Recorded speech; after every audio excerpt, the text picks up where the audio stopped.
Et l'Éternel dit à Josué, « Aujourd'hui, j'ai roulé loin de vous la honte, l'opprobre et le déshonneur de l'Égypte. » Eh bien, vous savez, l'Égypte représente le monde et le monde gâche les gens. Le monde a apporté le viol et l'inceste à ma lignée. Mais un jour, Jésus a dit, « Je vais rouler cet opprobre loin de toi. » Tu n'as plus à vivre sous cette honte. Tu es une nouvelle créature en Christ. Quel que soit ce qui vous a été fait ou quel que soit ce qui vous a blessé dans votre vie, Dieu veut rouler cet opprobre loin de vous. Je crois qu'il y a des gens qui ont honte à cause des choses que font leurs enfants, leurs bien-aimés. Je connais quelqu'un qui est dans le ministère. Et un de ses enfants s'est engagé dans un style de vie homosexuel. Et ça a manqué de le tuer. Quelqu'un a prié pour lui et lui a parlé de la honte et lui a dit « Tu n'as pas à endurer cette honte. Ce n'est pas de ta faute. » Voyez, la première chose qui arrive à un parent quand un enfant tourne mal est « C'est de ma faute. Si j'avais fait ceci, ça ne se serait pas produit. Si je n'avais pas fait cela, ça n'aurait pas été comme ça. » Cela ne veut pas dire que nous ne faisons pas d'erreurs, mais franchement, je reviens sur le passé et je pense, bien sûr que j'ai fait des erreurs en élevant mes enfants, mais cela ne veut pas forcément dire que toutes leurs fautes sont de ma faute. Car vous ne pouvez pas être un parent parfait qui ne fait jamais d'erreur. Je voudrais vous voir ce soir libérés même à ce niveau. Si vous avez des enfants qui ont des problèmes, arrêtez de vous blâmer. Arrêtez d'en endurer la honte et le blâme. Chaque personne est responsable de sa propre vie. Parfois, nous prenons la responsabilité de rendre les autres heureux. Et vous savez quoi? Le bonheur de quelqu'un d'autre n'est pas votre responsabilité. Nous avons tous nos propres choix à faire. Notre fils aîné a une personnalité comme la mienne. Et alors qu'il grandissait, nous ne nous entendions pas, lui et moi. Et c'était une de ces situations où je l'aimais parce qu'il était mon fils, mais il me déplaisait. C'est la vérité. Je l'aurais dit même s'il était là, car nous en avons parlé ouvertement. Il s'est finalement avéré qu'il avait ma personnalité, et je ne me plaisais pas moi-même, alors comment pourrait-il me plaire? Mais quand j'ai vraiment commencé à avoir une profonde relation avec Dieu, et à m'occuper de lui à propos de certains sujets, il m'a dit un jour, « Eh bien, si tu ne m'avais pas traité comme tu l'as fait quand j'étais petit, je n'aurais pas eu ces problèmes que j'ai. » Tout en moi commençait à... Car je savais que certains de ces problèmes étaient de ma faute. J'avais des problèmes à cause de ce que mon père m'avait fait. Et nous transmettons nos problèmes de génération en génération, à moins d'apprendre la parole de Dieu. À l'époque, je ne savais pas faire mieux. J'étais d'un tempérament violent, j'étais coléreuse et j'étais difficile à vivre. Et cela l'a affecté. Il était mon premier enfant. Et je ne savais vraiment pas me comporter comme il faut. Et quand il l'a dit, je savais que c'était vrai. Et immédiatement, tout en moi a sombré. Et je me suis retirée dans ma chambre. Mais pendant les 2 jours d'après, Dieu a opéré sur moi et il m'a dit, dis-lui qu'il a la même opportunité que tu as eue pour surmonter ça. Et que tu ne peux pas passer ta vie à payer pour une chose que tu as fait alors que tu ne savais vraiment pas mieux faire. Et dis-lui, tu ne vas pas te servir de moi comme prétexte et tu ne vas pas me mettre ça sur le dos, car Dieu t'aidera si tu veux vraiment qu'il t'aide.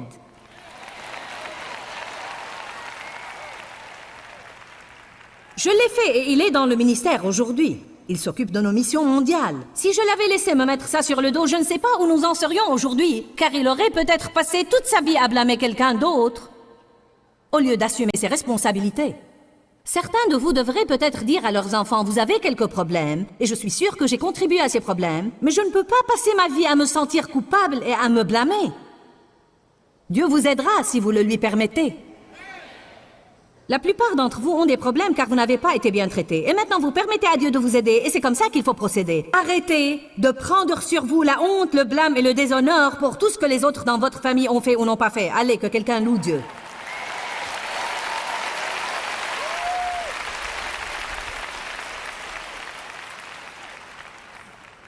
Et les échecs personnels. Nous revenons sur le passé et beaucoup de fois, nous ne voulons même pas essayer de nouveau car nous avons échoué une fois. Si une personne prend l'attitude de « je ne vais jamais laisser tomber et renoncer », Dieu va faire de bonnes choses de vos erreurs. Savez-vous cela? Je vais vous raconter des trucs qui sont simplement de petites histoires qui vont m'aider à dire ce que j'ai à dire et qui vont vous réjouir. N'oubliez pas ce que j'ai dit. Dieu peut prendre vos erreurs et faire de bonnes choses à partir d'elles. Tout d'abord, Abraham Lincoln, qui était probablement un de nos plus grands présidents, sinon le plus grand, a échoué dans plusieurs élections avant d'être élu président des États-Unis. En fait, il s'était présenté à des fonctions publiques beaucoup de fois et il avait échoué. On ne peut pas comprendre comment il a pu avoir le courage d'être candidat à la présidence. Mais il l'a fait et il a gagné. Thomas Edison a dit « J'ai raté le chemin du succès ». Il a refusé de laisser tomber, il a finalement inventé l'ampoule. Mais il a fait 2000 expériences en essayant d'inventer l'ampoule électrique avant de réussir. Combien de gens peuvent échouer 2000 fois et continuer à essayer? Croyez-moi, pas beaucoup. Car le diable dit, ça ne sert à rien d'essayer à nouveau. Tu as déjà essayé ça plusieurs fois et ça n'a pas marché. Personnellement, je crois que l'échec fait partie de chaque succès, car en ratant le chemin du succès, nous sommes humiliés.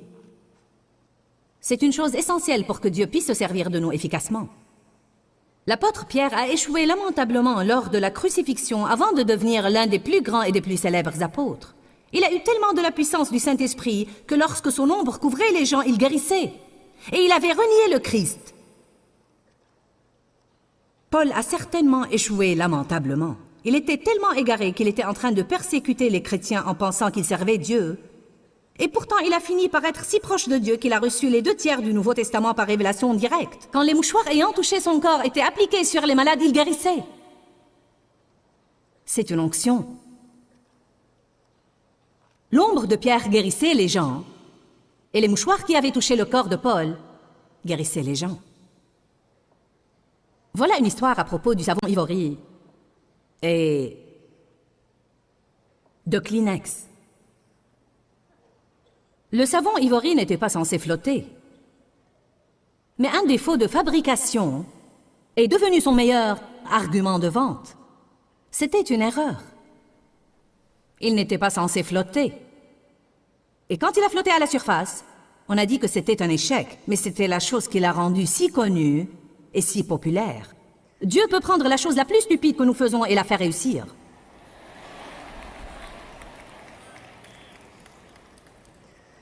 Exemple. Vous m'avez peut-être entendu dire ça auparavant, mais c'est vraiment très significatif pour moi. Savez-vous que dans les premières années de ma vie, j'avais tellement honte de ma voix, car ma voix était différente, elle était unique, et pour une femme, j'avais une voix très rauque. Elle me déplaisait, j'en avais honte. Je vous dis la vérité, quand je rencontrais de nouvelles personnes, j'appréhendais le moment d'ouvrir la bouche et de dire ces quelques premiers mots, car je me sentais si mal à l'aise au sujet de ma voix. Et même aujourd'hui, si je dois appeler quelqu'un au téléphone, la moitié du temps, même des gens qui me connaissent, même mes enfants, 2 fois ces derniers temps, ont appelé la maison et m'ont dit « Papa ?»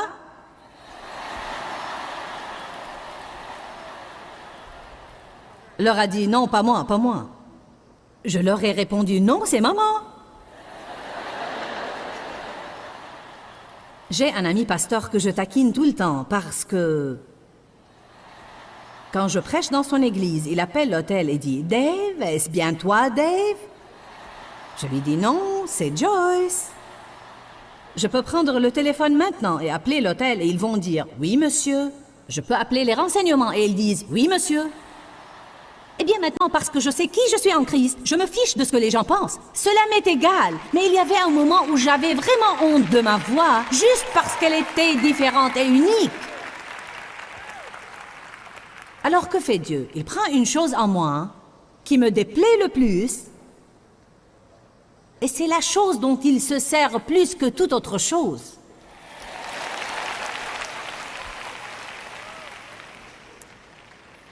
Maintenant, écoutez ça. La matière utilisée dans la fabrication des mouchoirs en papier Kleenex, je veux que vous entendiez ça. La matière utilisée dans la fabrication des mouchoirs était à l'origine inventée comme un filtre de masque à gaz dans la Première Guerre mondiale.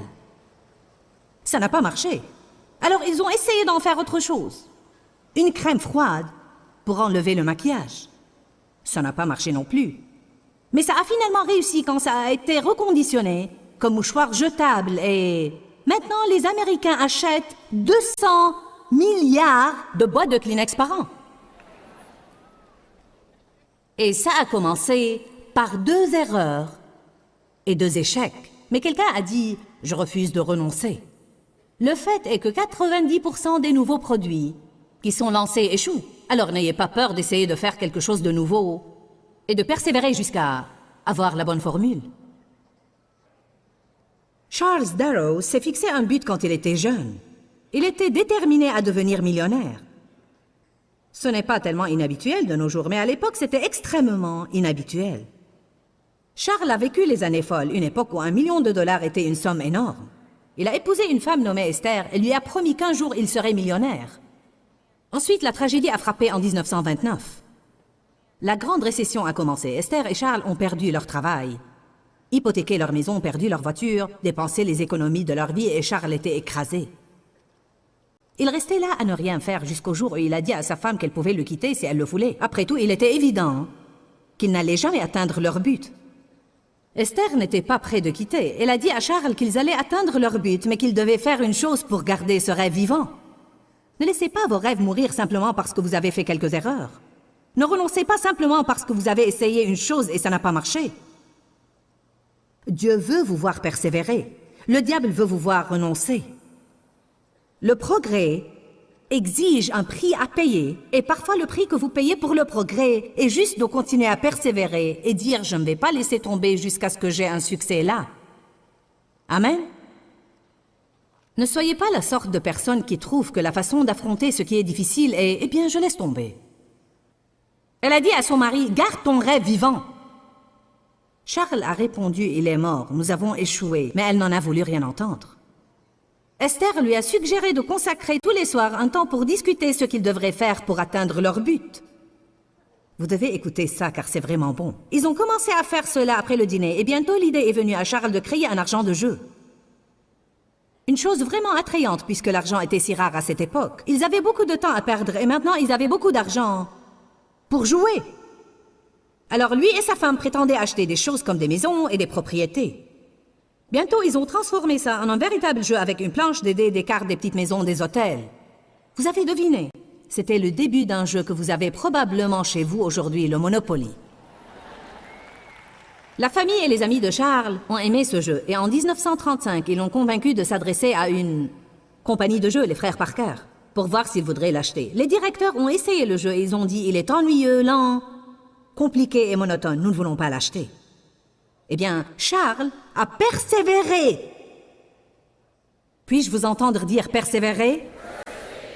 Allez retrouver ce mot dans votre concordance et voyez dans combien d'endroits dans la Bible il est dit que vous devez persévérer et être ferme et continuer à persévérer et refuser de renoncer et que si vous faites ça, vous aurez le résultat voulu. Cependant, son épouse a dû l'encourager à nouveau. Remercions Dieu pour les épouses. Il s'est adressé au magasin de jouets Wanamaker et a dit à un directeur que s'ils acceptaient de vendre le jeu, il prendrait un emprunt de $5000 pour fabriquer une quantité de ce jeu et la réponse était positive. Le jeu a démarré et tout à coup les frères Parker étaient intéressés. Ils ont maintenant rejoué le jeu et cette fois ils l'ont trouvé plein d'imagination, rapide et facile à maîtriser.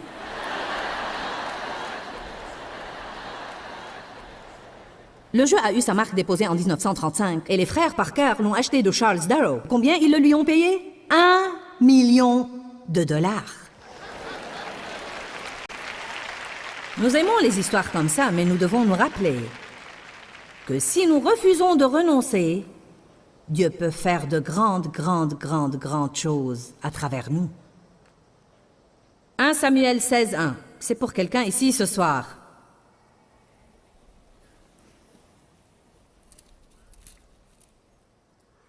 L'Éternel dit à Samuel, « Quand cesseras-tu de pleurer ?»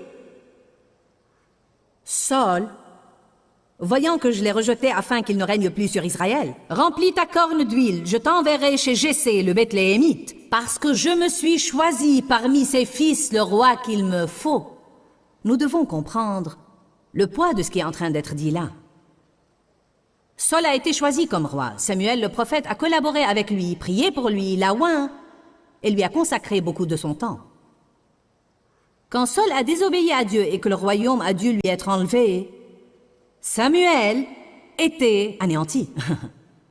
Ce n'est pas parce qu'il était un prophète de Dieu qu'il n'avait pas de sentiments et des émotions. Quand vous investissez beaucoup de temps dans une chose et qu'elle échoue, il y a un sentiment de grande déception. Et je crois qu'il y a certaines personnes comme ça ici ce soir. Nous avons des gens qui viennent à nous parfois quand ils ont investi des années dans une église, et puis peut-être que le pasteur de cette église succombe au péché et ils se sentent tellement égarés. C'est comme, non mais j'ai perdu toutes ces années, tout le temps que j'ai investi là-dedans et maintenant, pff. Non, vous ne perdez jamais rien, car vous prenez tout avec vous comme une expérience qui vous aide dans l'avenir.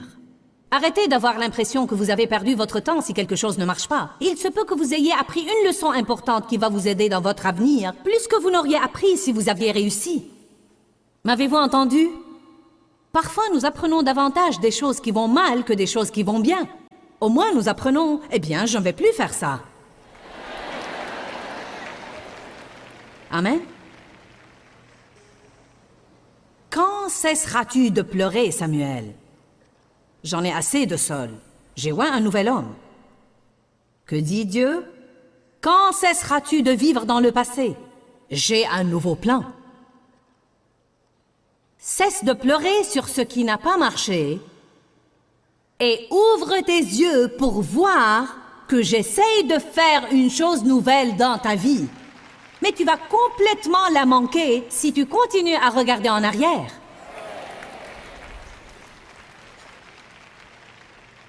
Tu ne peux pas mettre du vin nouveau dans de vieilles outres. Dans l'Ancien Testament, et je trouve ça très intéressant, la loi accordait au peuple 30 jours pour pleurer quand quelqu'un mourait. Et quand ces 30 jours étaient terminés, Dieu disait, « Le deuil est terminé. Il est temps d'aller et de faire ce que je vous ai appelé à faire. » Oui, quand nous perdons une chose, ça fait mal. C'est dur. Quand nous échouons, nous traversons une période de transition. Quand quelqu'un nous fait du mal, nous traversons une période de transition. Mais nous ne pouvons vraiment pas la laisser s'agripper à nous toute la vie. C'est ce dont je me soucie pour les gens. Je prêche cela beaucoup et de différentes manières, car je pense que c'est une partie très importante de ce que nous devons savoir si nous voulons réussir dans la vie. Et je crois que pour glorifier Dieu, nous devons réussir dans ce qu'il nous a appelés à faire. Je ne me soucie pas tellement d'être appelé à réussir, mais je me soucie d'être appelé à donner la gloire à Dieu. Et je ne crois pas que je vais le glorifier dans ma vie si toute ma vie n'est qu'un gâchis et si je ne fais pas ce qu'il m'a appelé à faire. Je veux être ce que Dieu veut que je sois. Je veux avoir ce qu'il veut que j'ai et je veux faire tout ce qu'il veut que je fasse parce que je veux lui donner la gloire. Allez, êtes-vous avec moi ce soir? Pour pouvoir faire ça, je ne dois pas m'agripper aux erreurs d'hier, je ne dois pas m'agripper aux erreurs de ce matin. Ça ne vous sert à rien de venir assister à des réunions comme ça, si vous venez plein de culpabilité, de honte et de blâme. Ah oui, ça vous aide un peu, mais ça ne va pas vous aider autant que si vous vous débarrassiez de toutes ces choses du passé, et si vous veniez comme un nouveau morceau de pâte, prêt à laisser Dieu vous modeler et faire de vous ce qu'il veut faire. Savez-vous ce que vous devez faire de votre passé? L'oublier! Et si nous cessions simplement de pleurer? Vos 30 jours sont terminés depuis longtemps.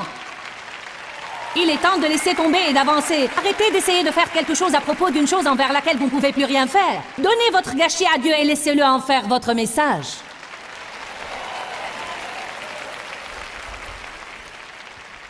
Amen. Une dernière chose. Acte 28, verset 1. Une fois sauvés, nous apprîmes que l'île s'appelait Malte.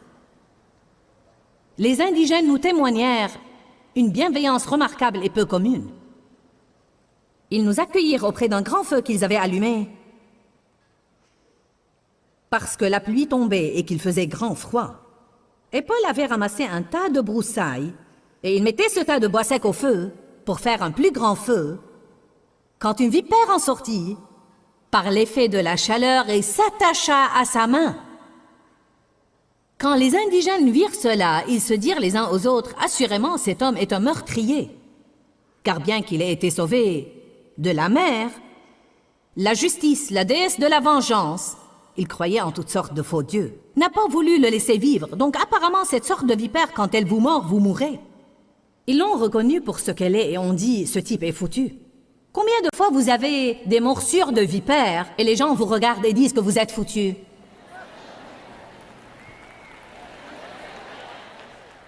Vous avez fait une erreur de trop. Vous êtes foutu. Dieu ne peut plus se servir de vous. Puis Paul, j'aime la Bible amplifiée, elle a entre parenthèses, simplement, il n'en a pas fait tout un plat. Il n'en a pas parlé pour des années. Il a simplement secoué la bête. Amen. Il y a un message là. Arrêtez de compliquer une chose qui n'a pas besoin d'être compliquée. Vous avez fait une erreur, demandez à Dieu de vous pardonner. Vous avez fait un gâchis, recevez la miséricorde. Nous avons parlé au programme du prix du progrès. Et vous m'avez entendu dire « nouveau niveau, nouveau diable ». Eh bien, dans cet enseignement, les démons de votre passé, nous avons parlé de nouveau niveau, ancien diable. Ce que cela veut dire, c'est que très souvent, lorsque nous essayons d'avancer, le diable nous rappelle des choses que nous avons faites dans notre passé ou des choses qui nous étaient arrivées afin de nous éloigner des bénédictions de Dieu. Je veux que vous vous affranchissiez de votre passé et surmontiez votre passé pour aller de l'avant avec Dieu. Donnez votre gâchis à Dieu et il en fera votre message. Arrêtez de vous rappeler ce que Dieu a oublié et occupez-vous de votre avenir.